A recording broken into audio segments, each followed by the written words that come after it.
fiction, science fiction, horror, fantasy, crime, LGBT, thriller. You have now entered the House of Mystery with your hosts, Eric Shapiro, David North Martino, John Copenhaver, and Al Warren. Heard on KCAA 106.5 FM Los Angeles, 102.3 FM Riverside, and 105.0 AM Palm Springs. Welcome back into the House of Mystery, and you are at the interview part of the show. Today we are talking about history, and there's always a lot of questions when it comes to history, and so we're going to focus a little bit on Roman and Caesar and around that time. And joining us is a historian and an author, Steven Saylor. Thank you for being here. Thanks for having me, Al.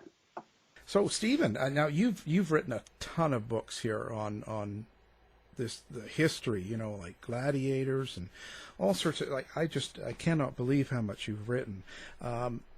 What got you so fascinated that you're into the history so much that you've got so many books out? Well, I ended up settling on ancient Rome is kind of what clicked for me. And a number of years ago, back in 1991, I published my first novel, Roman Blood, which was a mystery novel, murder mystery set in ancient Rome. And it was based on an actual trial of the orator Cicero. So I had actual true crime material to work from. And at that time, this doesn't seem possible now, but back then there weren't a lot of historical mysteries out there. This was kind of a new genre. So I got in on the ground floor with a Roman mystery, and the publisher wanted more. We sold a lot of translations, so I was off and running. I've had a career writing mystery novels, mostly based on actual history in the time of Caesar and Cleopatra. Yeah, they've really fascinated people for years. But, one thing I've noticed, we just watched a series, I think it was on Netflix, about the Roman emperors, and it had 3 parts to it, and one part did have Caesar, and one had Caligula. But, when I see them, quite often I spot differences or something that is different. Like, back with the Liz Taylor movie back in the 60s with Cleopatra right till now, there's little differences that bother me. Such as, was Caesar married when he was with Cleopatra, or was his first wife dead already? Oh, no, he was married. He was married, yes. Yeah. Well, Caesar, this, in my latest novel in the series, The Throne of Caesar, we deal with the assassination of Caesar. And once he sort of killed off all of his rivals in the Roman civil wars, and he was the top dog, and the Roman Republic was about to become a dictatorship and have an emperor at the head, he was sort of made a dictator for life. And another special favor he was going to get out of the Senate was he would be able to have as many wives as he wanted, because he was kind of a transcendent figure. He was the emperor of the world. So as he traveled around conquering regions, he would need to marry a queen or a woman from each of those and have children, have royal children. And that's one of the things that got him assassinated. He was asking a little too much in the Senate. But no, he was married to Calpurnia from a good family in Rome as he was carrying on with Cleopatra halfway across the world. Yeah, because it seemed to me when he came back with Cleopatra and stuff, that his wife was there, but in this series we just watched, they made no mention of her. Well, they sort of leave her out. She's in the play by Julius Caesar. I believe she has a scene or two where she's talking to Caesar. She's the one who doesn't want him to go to the Senate that day. She has a bad dream that night. And she wakes up in the morning and says she's had a portent and an omen. Don't go to the Senate today. Caesar almost doesn't go, but then somebody persuades him to go because they need to assassinate him.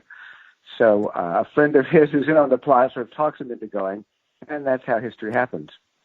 But you mentioned the movie Cleopatra with Liz Taylor. I'm glad you do that because sometimes I'm asked how I really got into Roman history, even as a child, and that was because long ago in the 1960s when I grew up, the big movies were all about ancient Rome. Spartacus, Ben-Hur, which won all those Oscars, and for me the touchstone is the Cleopatra movie with Liz Taylor, which received a very bad rap at the time, but I think it's really one of the best movies ever made about ancient Rome.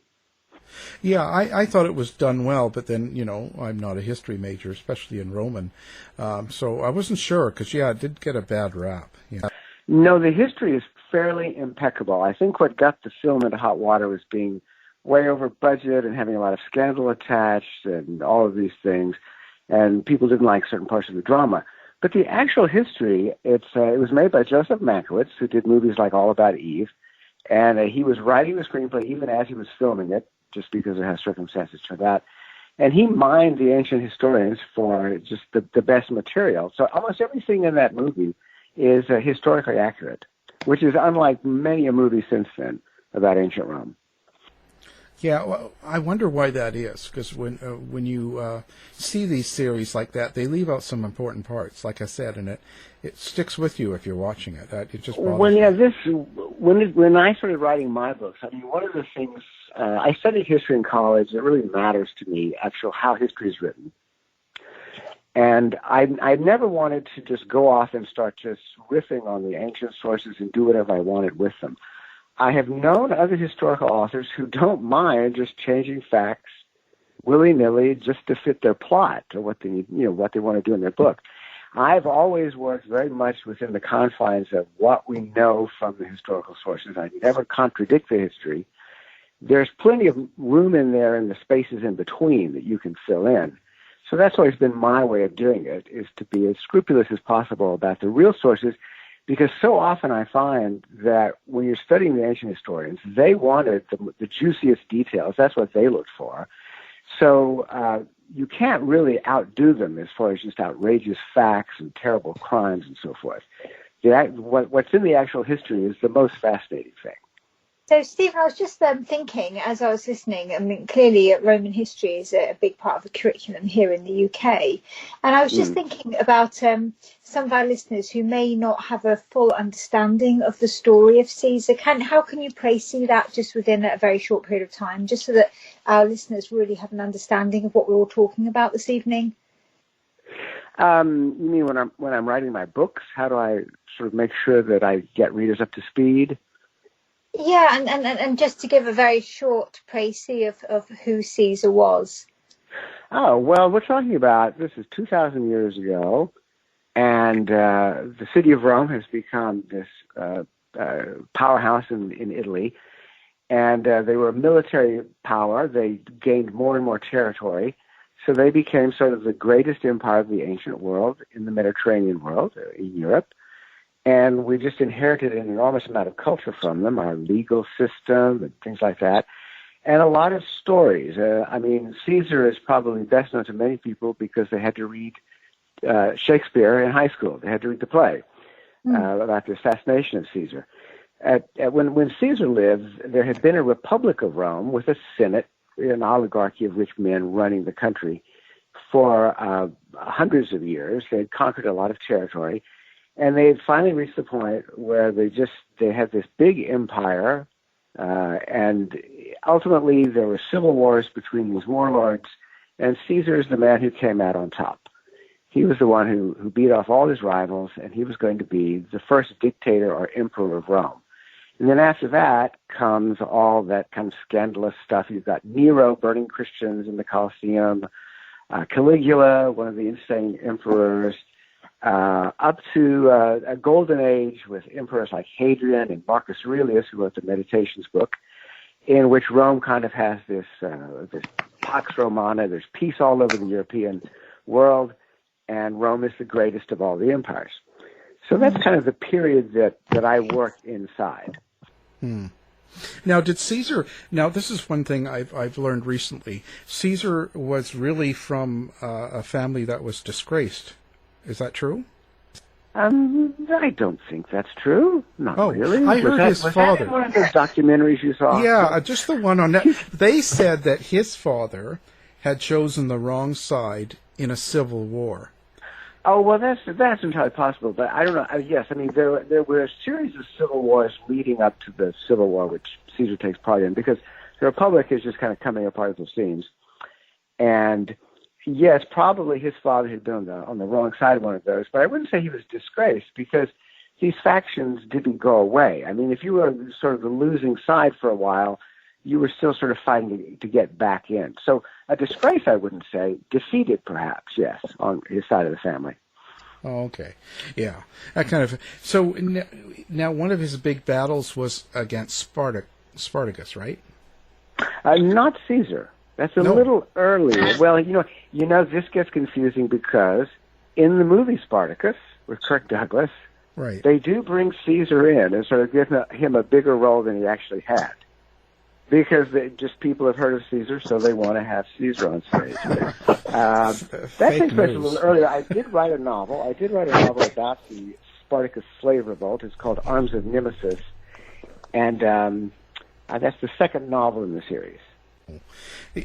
Okay, because I guess I better stop watching these Netflix things.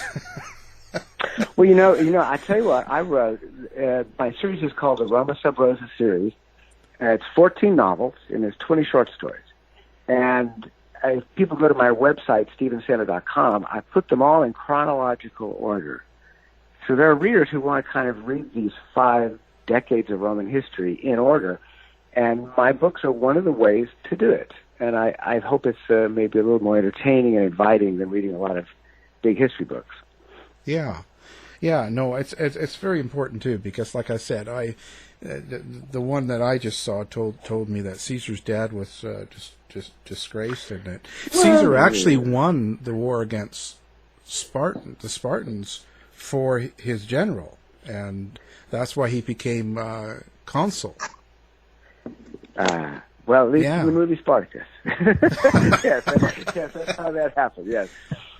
Anyway, so what can you tell us about the assassination that we probably don't have right? Well, Caesar is warned about it by a soothsayer. I think in the play by Shakespeare. Now, I'll just say as an aside, in doing my research, not only reading all the ancient histories, but all kinds of adaptations of them, you can't do much better than William Shakespeare. I mean, there's a reason this guy has such a reputation. Because when he goes back and writes his plays about Julius Caesar, and then his play about Antony and Cleopatra, and another play about an earlier Roman called Coriolanus, if you read those and you're studying the history at the same time, Shakespeare doesn't miss a beat.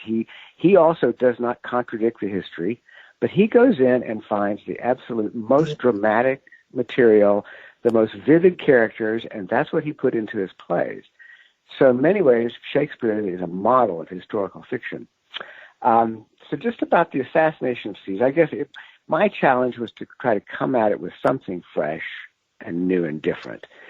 And one of the problems of being a mystery writer is that if you think you've come up with something that's pretty clever, and maybe somebody hasn't done it in the past, that's the one thing you can't talk about in your book. Because that's your surprise, your twist at the end. So that's, I mean, as a writer of mystery novels, I encountered that many times. The thing I most want to tell you about my book is the one thing I can't tell you, because it's a mystery.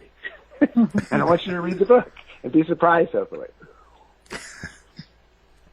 What can we say about Caesar? Like, what kind of a person was he really? Was he like? I've seen him portrayed in so many different ways. So the portrayal by Rex Harrison in the movie Cleopatra with Liz Taylor always stood out in my mind very vividly, because that was just a childhood impression.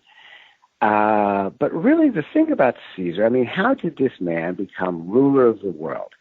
He was a senator, very skilled in politics. He knew how to just pull all kinds of tricks in the legislature.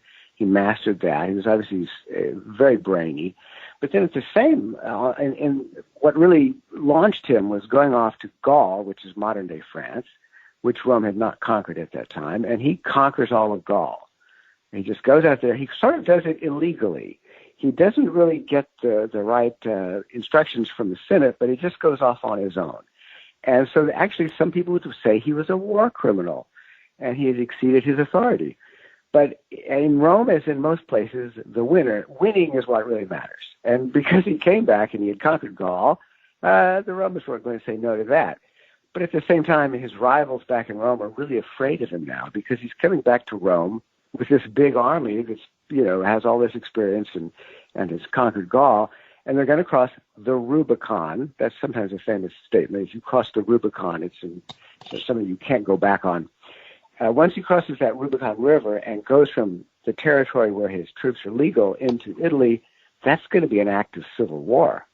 And he goes ahead and does it.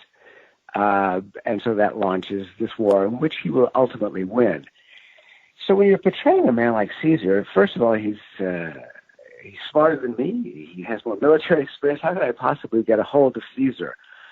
And I mean, one of the ways, when I think about these great people and these people who run the world, they're very close to being sociopaths.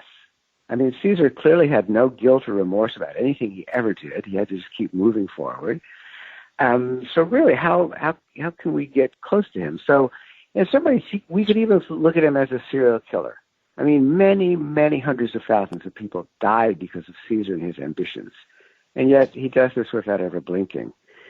So he's kind of, he's a bit, we don't want to get too far inside his mind. So, Stephen, I know that Al and I have both separately been to the Colosseum and been to Rome, and it's certainly humbling to stand in such an arena and try and understand how people lived and fought there. And so, there's so much information about ancient Rome and the Romans and the empire. How did you start your journey in understanding it, and also about your research? How much research, and where do you go to do the research? Well, the research for me is the best part, I have to say. That's when I'm not having to do any actual work. I'm back to being a student again. As I said, my fascination with Rome started just from childhood because I had Roman toys. I had a Roman galley with batteries in it that would go across the floor. I saw movies like Cleopatra. So even from childhood, that was a world of wonder, sort of my escapism. And then when I started going to college, I went to college at the University of Texas at Austin.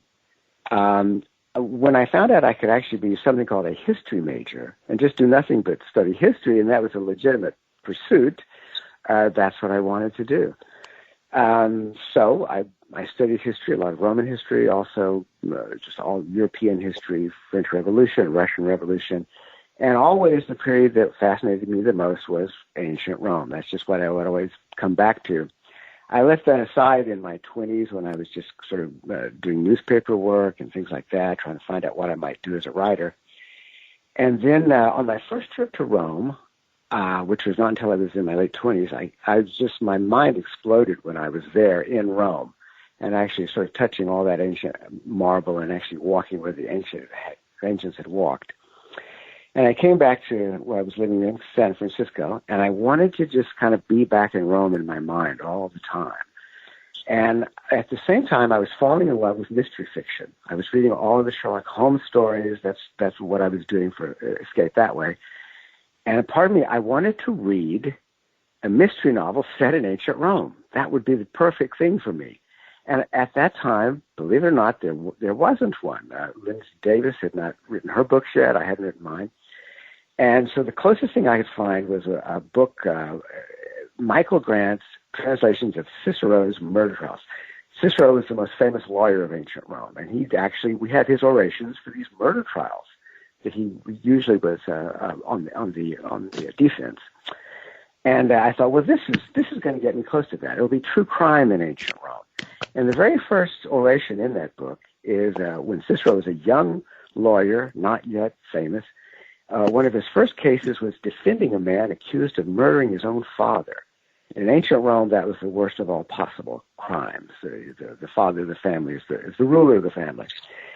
And so I read that oration, and it ended up being a really fascinating crime where just sort of the more you know, the more dangerous things get, sort of a John Grisham thriller type of thing.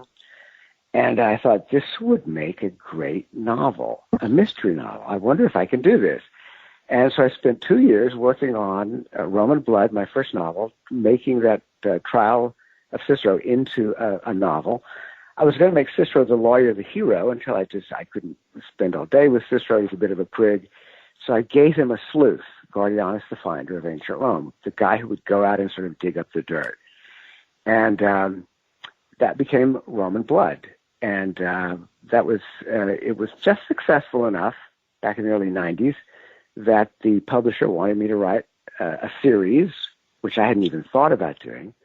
And that got me set on actually going through that period of Rome, which there's no end to all the murder trials, the backstabbing. We have a civil war, intrigue, espionage. So the material, there was abundant material, and so that got me set on that. I just started doing. I would mine the material for the juiciest material, the most heinous crimes, the most thrilling trials. And that's what I would make into my short stories and novels. And I live now in Berkeley, California, a college town. I do lots of research at the library here. I have gone to Rome to do actual research there. And I sort of rub elbows with the academics on campus, which makes me feel a bit like an academic, although I am not. I respect what they do so much. I never actually call myself a historian. I'm really a novelist. But I use the historians for material. And so my lifestyle has been mainly doing lots of historical research and writing novels about crimes in ancient Rome, which has suited me very well. And if I asked you a bit of this is going to be quite a tricky question, I think, but what's the single, I suppose the one piece of information that led you to completely change your view about Roman life, or one that informed you the most?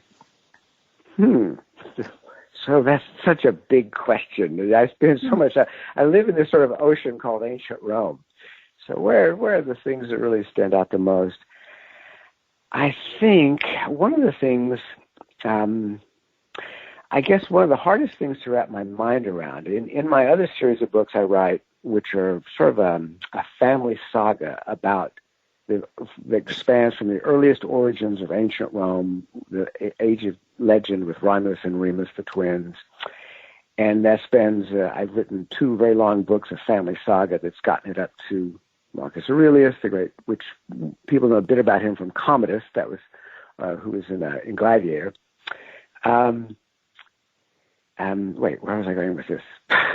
I'm lost in that ocean. Oh, one of the hardest things to get my mind around has been Roman religion, because, they've got all those gods. It's something very important. Everything they have to have, they have to have omens taken before they have a battle and make sure that the omens are good.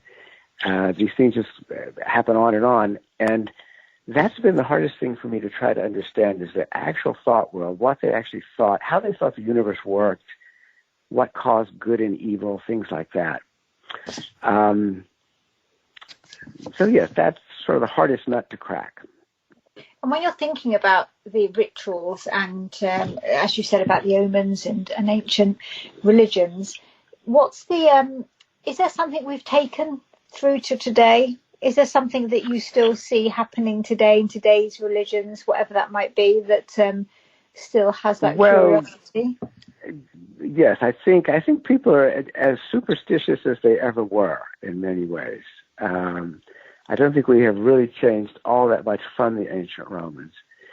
Although, I mean, the thing that's, when we think about the ancient world, it's hard to get a grip on how superstitious they were, because, I mean, absolutely nothing was done without, because they didn't know they had no science, so they didn't know what caused anything. Even like wind. How did wind happen? Well, it's because of some spirit is moving things. And everything around them, they thought sort of had a life of its own. Trees and rocks, it's called animism. Everything has a spirit inside it. That explains, why things happen. And so you couldn't do anything from practically crossing the street to going on a long journey without asking the help of the gods to make sure nothing bad happened to you. And they had a logic for working that out. If you, for example, if you ask a god for a favor, something was happening, and it didn't turn out well, that god didn't really work for you very well, did he? So maybe next time you'll try another god. And if that works out well, okay, I'm sticking with him. Because it's whatever works. It's very practical, whatever works. But it's all kind of scattershot. It's really not based on any kind of logic or science. So it's very superstitious. And one time I every now and then I have flashes in my own life when I think I'm getting kind of back into that mindset where I can kind of understand it. I do a lot of running here in the Berkeley Hills, and it's on fairly rugged fire roads and trails. And one time I was in the park and I was running, and I passed these two women who are a Berkeley sort of woman. They were there's a certain witchiness about them, sort of an old hippiness about them. And I passed them, and I sort of made that judgment on them as I passed them. I thought, it's two old Berkeley witches. And I rounded a corner, I need to move, I tripped. I'm in the wrong town. And I tripped over a root and went head over heels. And if I had been in the ancient world, my immediate thought would have been, I offended the witches. They put a hex on me. Yeah. And that would explain why I fell. So everything has a cause and a consequence. And it's hard for us to imagine living in a world where that's how you move through every day, looking for these signs of what might or might not help you or hurt you, and based on nothing more than superstition. Did they actually sacrifice people as well for their gods? The ancient Romans and Greeks did not sacrifice humans. The ancient Greeks did, actually, if you go far enough back. But the ancient Romans did not practice human sacrifice, and it was something they were kind of proud of. They looked down on enemies who did, like the ancient city of Carthage with Hannibal, one of their biggest rivals in the earliest days. The people in Carthage did practice human sacrifice, and that was a thing that the Romans looked down their nose at. So, no, that's not something the Romans did. Now, they did kill lots and lots of people, so they weren't above that. But they didn't actually religiously sacrifice people. They did sacrifice animals, and that was a huge part of the religion. And whenever they would have festivals and everything, they would sacrifice a goat or a sheep or a heifer. And this goes back to something practical too, because in the ancient world, it sometimes was hard to get a lot of meat. Meat was kind of a delicacy. So when you would have a festival and all the common people would come, one of the things you would do would be to bring out the heifers or the goats, sacrifice them on an altar. You'd slit their throats. You'd say a prayer. You would offer the spirit of the animal up to the gods. The gods didn't actually need to eat meat. They were above all that. So then you would cook the animal, and the gods would actually subsist off the smoke. The smoke was sort of the spiritual essence that went off the animal. So the gods got the smoke. The people got to eat the meat. So in other words, an ancient festival was a big barbecue. It was a chance for everybody to have some charred meat. And as you might imagine, the best parts went to the upper classes, and the worst parts went to the lower classes. But yes, sacrificing animals was a religious thing and also a festivity and a chance to eat some protein. Yes, it was a practical religion, yes. And actually, animal sacrifice is one of the things that the early Christians looked down on. And actually, not just the Christians, but many philosophers rose up and started saying, we shouldn't be killing and eating these animals. We should be vegetarians. So that's something that starts in the ancient world, the idea of ethical treatment of animals. And the Christians actually turned their back on animal sacrifice. That's something that they don't do, which is why we don't do it today. We still have barbecues, and we still make holidays built around the actual killing and eating of animals, but we wouldn't call it a religious festival.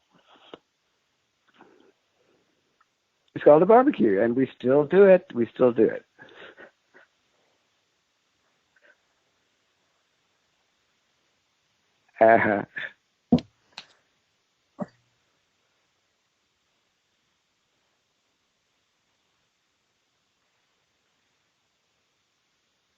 Oh yes. Absolutely. I mean, essentially, I always include actual historical people because they're just really interesting, and they're the movers and the shakers in the ancient world.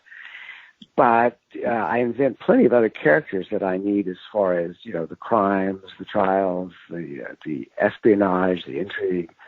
So I freely invent my own plots. Although oftentimes I'm building around actual trials or wars and things like that.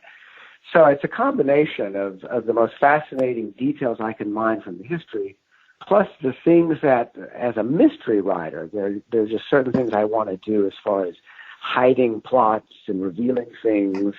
I think of myself as sort of equally a mystery writer and a historical writer, because I want to write historical fiction that sort of opens your eyes about the past, what's fascinating about it, what's different about it, what's the same about it. But I also, I need to have, years ago I heard an agent, I think it was, explain why she liked to deal with mystery plots and mystery writers. It says, because when you read a mystery novel, there's always a beginning, a middle, and an end.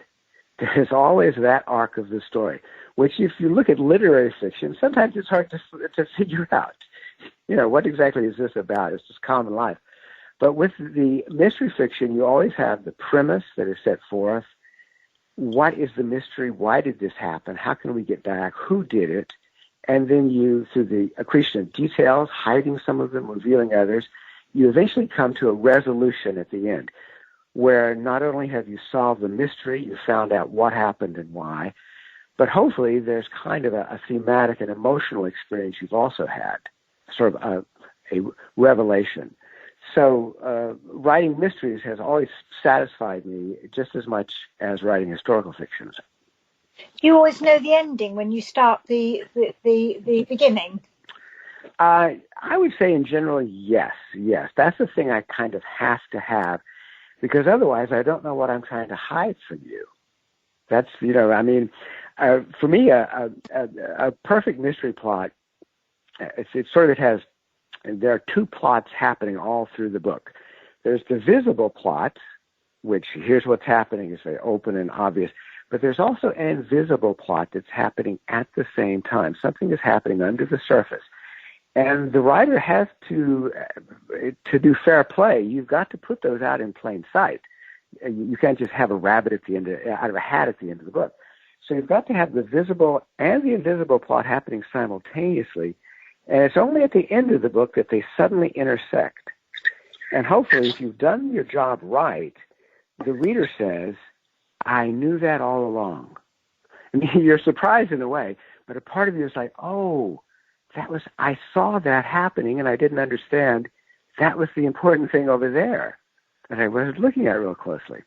And so I just want, now these characters you add, where do you draw your influence from?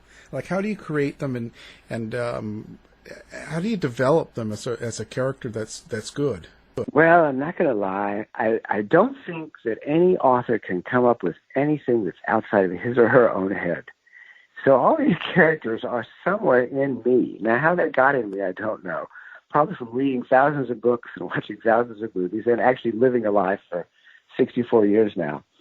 So a writer's characters always come out of himself. I mean, that's just where they all come from. So, for example, when I'm trying to create my Caesar, I've got to find that in me. I've kind of got to look in myself and see what I can find that I can mine from. So hopefully... This means you need to be careful, Al, otherwise you're going to be written into another book as in some gladiator outfit. Well, that's something, I do not read other authors of Roman historical mysteries, even though there's quite a few out there, like Lindsay Davis and others, because I've never wanted to have that thing where unconsciously I steal an idea. I think I've come up with a new idea. Well, no, actually, you read that 5 novels back, and that just kind of hung in your mind. So I'm kind of careful about not reading other authors who do anything too close to what I do. I wouldn't look good in an outfit anyway. I didn't. You'd be all right. Exactly. Wow. So this is the last one? This book 16, or are you going to continue to do more, or what's next then? Well, I call the Throne of Caesar the I guess it's the 14th novel, but it's the 16th book because there's 2 volumes of short stories. I call it the capstone of the series. Because I believe it's kind of the climax of the series. We finally reached what I wanted to get to, which was the assassination of Caesar. So for now, I would say it's a finished house. You put the capstone in place. Now, does that mean we might not build an annex at some point? Perhaps. I never say never. Something might actually pop up, and I've got to tell that story next.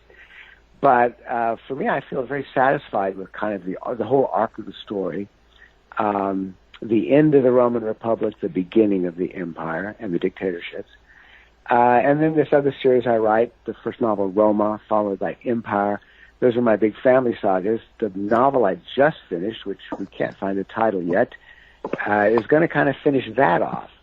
So I feel like I've written my Roma Sub Rosa mystery series. I've written my historical saga, my family saga series.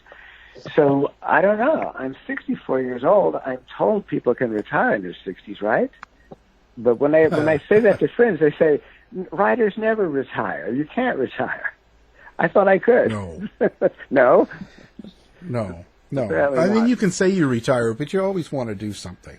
Well, exactly. That's Exactly. that's I how mean, I am. What would you do then? Well, I would turn my hand to actual nonfiction and writing history, but that is too much work. You got to do all those footnotes, and you can't set a foot wrong. You got to justify every single fact. So, I mean, fiction has always been much easier for me, much more pleasing. So I don't really have the ambition to write actual history. I think that would be a lot of work. So you know what I actually do just as a hobby? I have fallen into the trap of writing and editing Wikipedia articles. Because a lot of research I do, I used to scoff at Wikipedia, like, that's it. Who knows who's writing that stuff? But then, if you need to find just a fact or a date, when did a battle happen, when did someone die, you can go to Wikipedia, Julius Caesar, and it's going to be there, and it's going to be fairly reliable. And if not, you'll be able to suss it out. But sometimes I go, for example, my other half told me, look at this. Have you ever heard of Roman Gatorade? And I said, Roman Gatorade? What are you talking about? Well, there's this article online. It's the Roman Gatorade. Well, it's a substance called Posca. I must admit, I'd never heard of this. P-O-S-C-A, Posca. Something that was drunk in ancient Rome. So I thought, okay, what is this Roman Gatorade? What is it talking about? So I go to the Wikipedia article. It's really bad because the Wikipedia article essentially was drawn from these kind of internet stories which are half-assed. And what it was, there was this, in the ancient world, they had wine. The Greeks invented wine. The Romans had wine. It's at all the banquets and so forth. But wine is really, it's not that cheap. It's for the upper class. If you're lower class, if you're a slave, say, the best you'll ever get is the sour wine. As the wine began to go off and turn into vinegar, it's still drinkable, but nobody's going to drink this at the banquet, right? So they let the slaves have it. And it's kind of refreshing. It has flavor, sort of sour drink. So that was called Posca. So this was something that was suitable for the lower classes, the slaves, and we know that gladiators drank it. And so so all of a sudden this morphs on the internet. This is Roman Gatorade because gladiators drank it. So this is kind of what they would drink as Gatorade. And not exactly because, it doesn't have any of those anti-dehydrating things in it. It's just sour wine, really.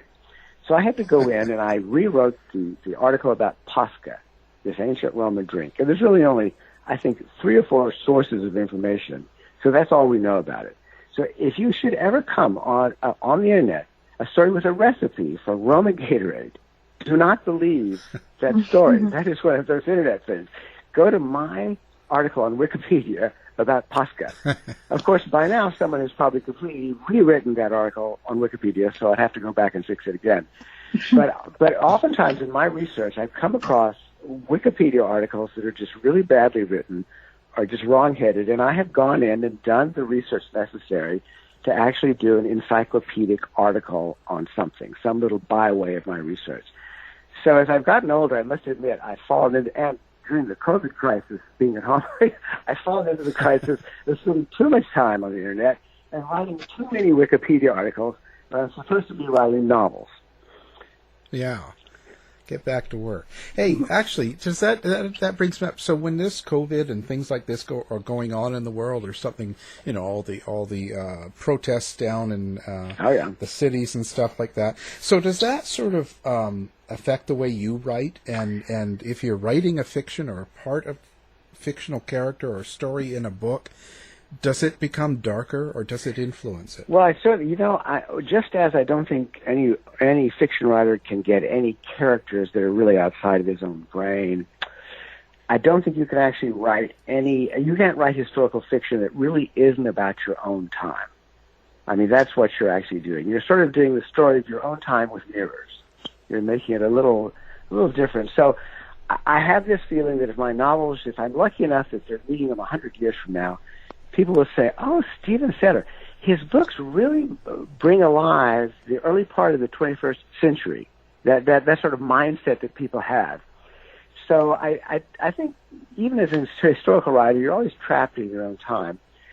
I don't like to do that thing of trying to draw parallels between ancient Rome and modern times. I think that gets too complicated and tricky.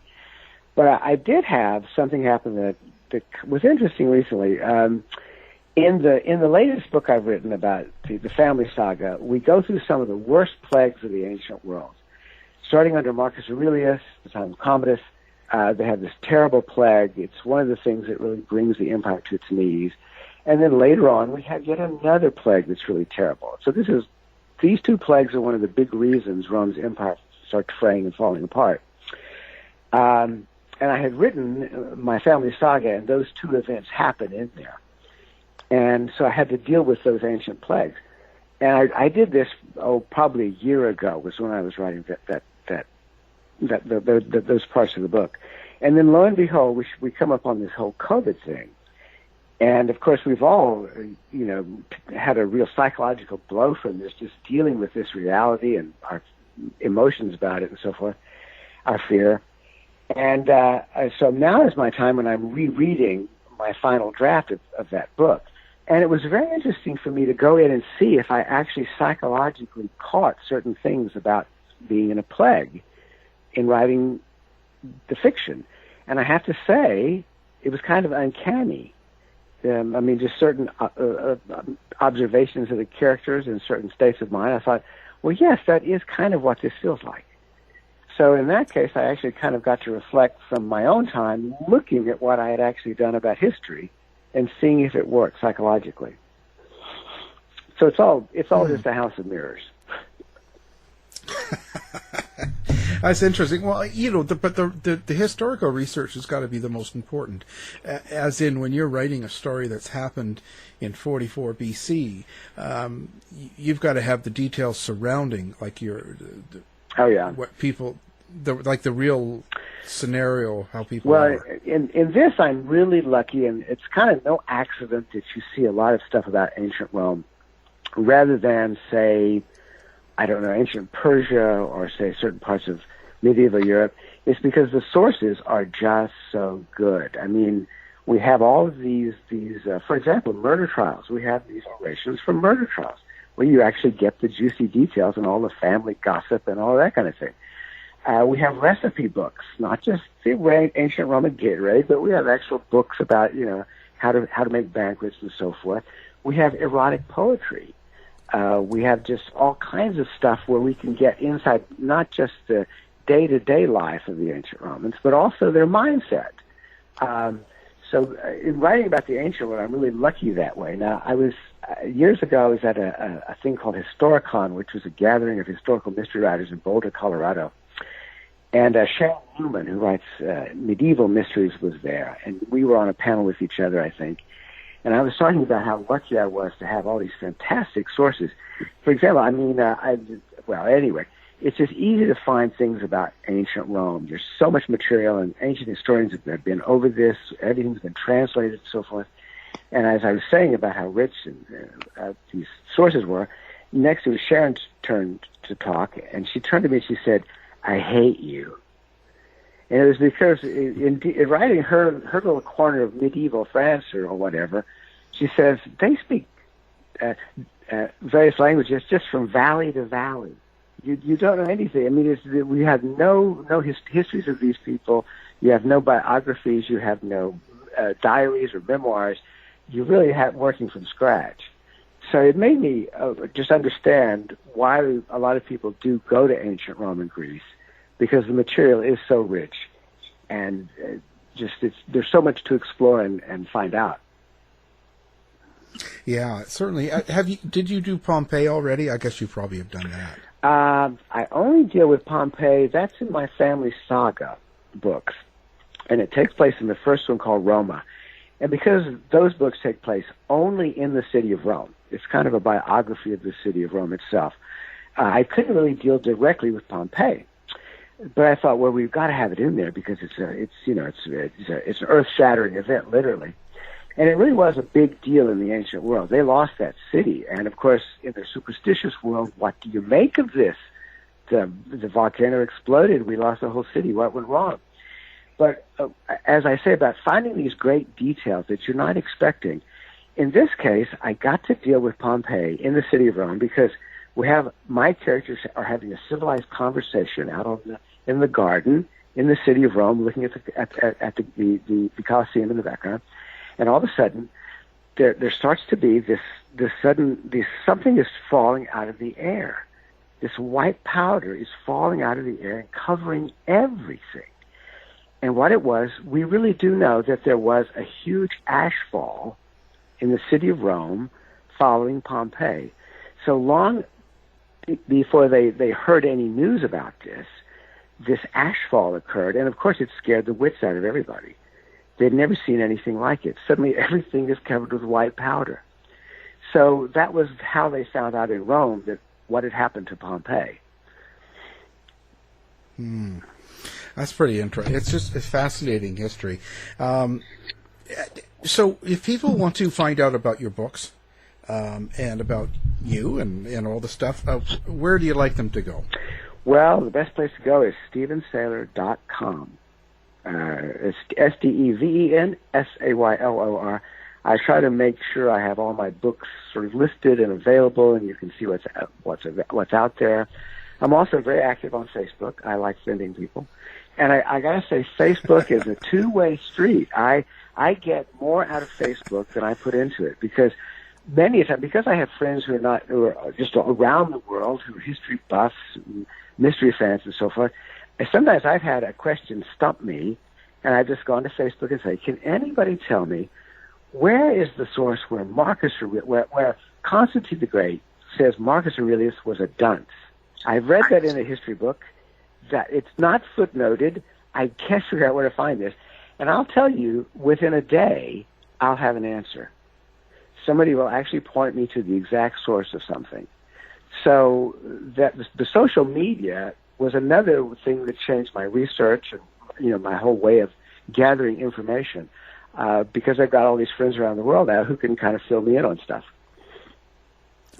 Yeah, it's pretty amazing how it's changed the world. There's good points and bad points to it, but it's the connections you can make. It's incredible. Oh yeah, that was an unexpected bonus of being on Facebook. That suddenly I had a coda, like an army of people helping me. Well, yeah, as long as you can check it out. Oh yes, oh yeah. Well, but some of these Facebook fans, they know more of the ancient history than I ever will. These are professors from Oxford, So I mean, it's a way of. So yes, it's trustworthy material. Fantastic. Well, it's been a certainly entertaining conversation and great history and mystery all in one. So it fits. Al and Julie, thank you very much for having me. Well, it's been our pleasure.